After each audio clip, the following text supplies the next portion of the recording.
Hey, everybody, welcome back in. It is the Fantasy Football Hustle. Brian Drake, Dwain McFarland of EstablishTheRun.com. How's everything going out there, folks? And I'm just trying to process it all. Being an Eagles fan, Jalen Reagor is the selection, 21st overall. I'm still kind of blown away here, Dwayne. So I was so set on CeeDee Lamb. I was dying, inside here when your boys took him at the 17th pick. Now I've just resigned to the fact, okay, they're going to get Justin Jefferson. Everybody and their mother had Justin Jefferson to the Eagles, and they go and they take Jalen Reagor. So he's going to play in the slot. He's a big play guy. You want the ball in his hands. You can line him up all over the place, but he's not huge, okay? I don't want to say he's Deshaun Jackson-esque, but when you look at him, that's the comparison you're going to make if you're an Eagles fan. In college, he had, some drops. He had awful quarterback play. Last year, he only broke 5 tackles on the season. And if you look at his yards after the catch the last 3 years, they went down every single year, 7.8 to 5.9 to only 3.8 last year. But the Eagles love his big playability, and this is all about speed. The Eagles don't have any, and they had to get some. Although Reagor didn't run super fast, at the combine, maybe he had some weight issues that he put on a bunch of muscle or something for the combine. Here's what it breaks down to. If you took Justin Jefferson, maybe the Eagles felt we don't have enough dynamic ability here with in the future, say Alshon Jeffrey's gone, Deshaun Jackson, he's gone after this year. You've got a slow Arcega-Whiteside. You've got multiple tight ends because you love playing more than anybody out of 12 personnel. You've got to get somebody who can really run and stretch the field. And here is Justin Reagor.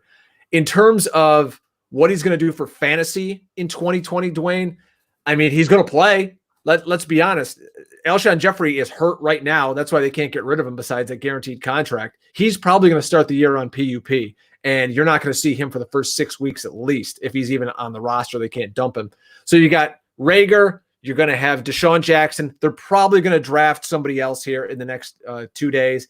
And then you've got Arcega-Whiteside and Greg Ward and you've got all the wide receivers. So I think he's going to have a role. They spread the ball around a lot in Philadelphia. We know that even with the running backs, but I'm not going to be going out of my way to get my hands on Jalen Reagor in fantasy.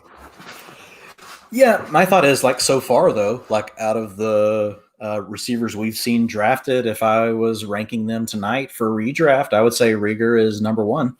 Really? Yeah. I'm an Eagles guy. I would, man. Dude, okay. he's on the team with the least.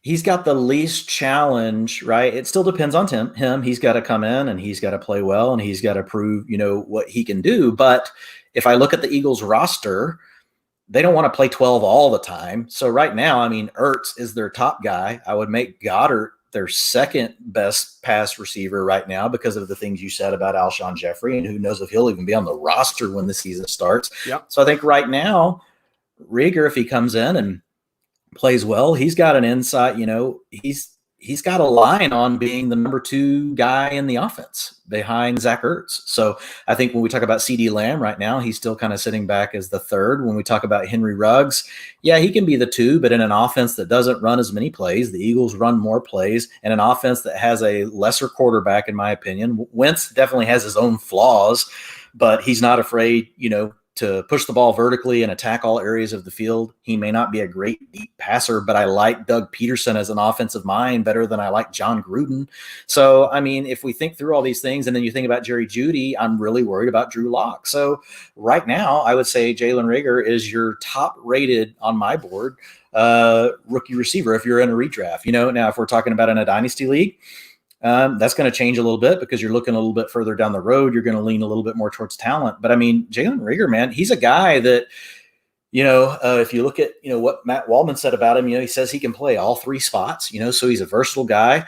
Like you said, he's got vertical speed. He's got an ability to run after the catch. We don't even truly know all what Jalen Reagor can do because his quarterback play was so terrible, right, in college. So it's just one of those things where when you got to see what he could do in flashes, it was really good. He's an elite athlete, with a 4.47 40 plus a 38-inch vert.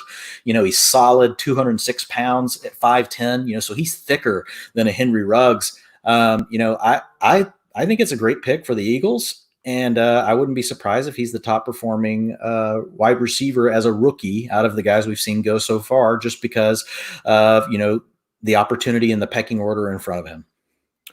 If you look at the Eagles, they didn't have a wide receiver catch over 43 balls, and that's basically because Jeffrey and Deshaun Jackson were both injured. It was very tight end centric, and then Miles Sanders had 50 of his own here. To me, this pick is we're going to learn a lot about this pick with the next receiver that they get. If they go and they get a big body guy, maybe in the second round, if they can get a Brandon Ayuk or somebody like that. I think the Eagles are all about speed. They just want to get some guys who can blaze, because you got those two big trees in the middle with Ertz and Goddard. They're not going anywhere. Arcega-Whiteside, who knows with him? He looked awful last year. He can't separate off the line of scrimmage. So I'm interested to see what happens down the line. And if you say you got Reagor, and then you pair him up with another guy, maybe that can fly. We'll see if they go KJ Hamler or something in the second and third round. Then it could get real exciting in Philadelphia. But that's our take on it right here. It's the Fantasy Football Hustle. Please, everybody, if you're watching us on YouTube, go down, subscribe. If you're watching us on Twitch, we appreciate it. And, we're on Twitter at FF Hustle. He's at Dwain McFarland. He's from EstablishTheRun.com. I am Brian Drake from FightingChanceFantasy.com. We're ready to rock and roll here, folks. We got another one coming your way because Justin Jefferson just went off the board. So we'll be back with him momentarily. It's the Fantasy Football Hustle Fantasy Draft Edition.